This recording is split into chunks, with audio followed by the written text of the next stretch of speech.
नमस्कार दोस्तों। कहते हैं पहला सुख निरोगी काया। हमारे यहां तो एक और कहावत है, तंदुरुस्ती हजार नियामत। आज से हजारों साल पहले जब हमारे पूर्वजों ने सृष्टि के कल्याण की कामना करते हुए कुछ मंत्र रचे थे, तो उन्होंने एक मंत्र यह भी रचा था, सर्वे भवन्तु सुखिनः, सर्वे सन्तु निरामयः, सर्वे भद्राणि पश्यन्तु, माँ कश्चित् दुर्भाग् भवेत्। सब स्वस्थ हों, सब सुखी रहें, सब समृद्ध हों। लेकिन जीवन है तो परेशानियां हैं, तन है तो रोग भी है। परेशानी तब ज्यादा बढ़ती है जब तन के रोग मन को भी बीमार करने लगते हैं। ज्योतिष शास्त्र के अनुसार कुछ ग्रह स्थितियां हैं जो मनुष्य के तन को बीमार करती हैं।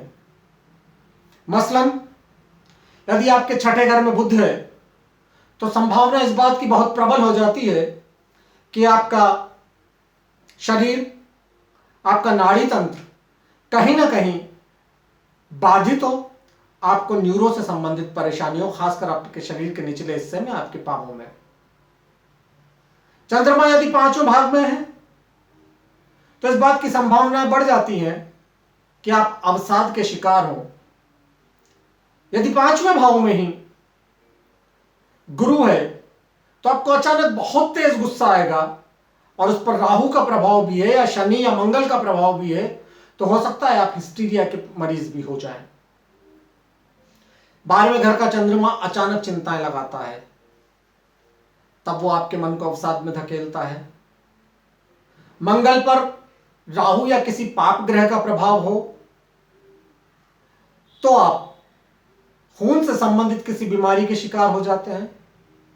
सूर्य यदि कमजोर है या सूर्य पाप प्रभाव में है तो आंखों के रोग, हड्डियों से संबंधित रोग, या हो सकता है कि हृदय रोग भी आपको परेशान करने लगे।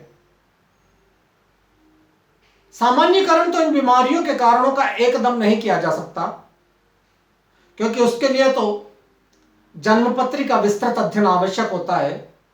लेकिन फिर भी हमारे जीवन में कुछ छोटे छोटे उपाय अपनाकर हम बीमारी की उन संभावनाओं से बच सकते हैं जो जीवन शैली के कारण है या हमारे किसी पूर्व जन्म के कर्म के बंधन के कारण।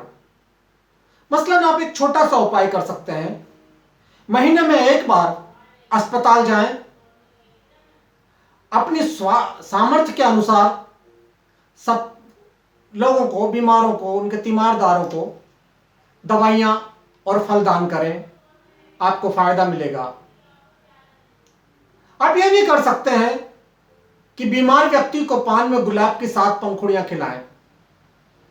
यदि बीमारी किसी बुरी नजर के कारण है या बीमारी का कोई बुनियादी कारण पता नहीं चल पा रहा तमाम जांचों के बावजूद, तो इस उपाय के बाद आपके परिजन को, आपके संबंधी को बीमारी में आराम मिलेगा।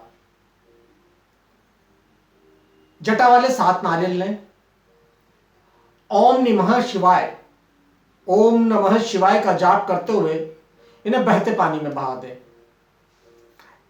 रोग में ही नहीं, दरिद्रता में भी आराम मिलेगा।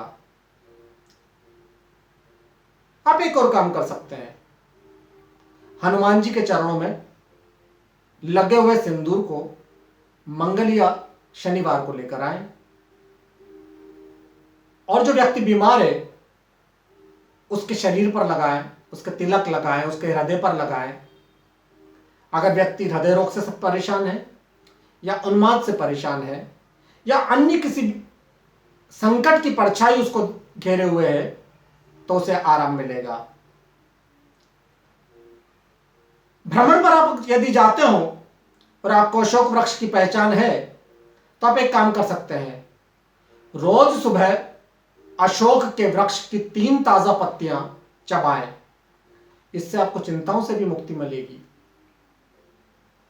खूब इलाज करा लिया, रोग ठीक ही नहीं हो रहा, कारण भी पता नहीं चल रहा, तो बीमार व्यक्ति के तकिए के नीचे सहदेई और पीपल की जड़ रखें। आप एक काम और कर सकते हैं, बीमार व्यक्ति के तकिए के नीचे एक सिक्का रखें और सुबह किसी हरिजन को दान कर दें या पीपल के पेड़ के नीचे रख दें। ऐसा 43 दिन तक लगातार करें। जो पका हुआ सीताफल होता है ना, वो कभी कभी मंदिर में रखकर आए तो भी आपको बीमारियों में मदद मिलेगी। परिवार की बीमारियां दूर करने में ये एक रोचक उपाय है, महत्वपूर्ण उपाय है। कान की बीमारी के लिए काले सफेद तिल सफेद और काले कपड़े में बांधकर जंगल में रखे आए या किसी सुनसान जगह में रखे आए। दरअसल जो कान के रोग होते हैं वो केतु से संबंधित है। काले और सफेद तिल यानी दुरंगे तिल जो हो गए वो भी केतु से संबंधित है।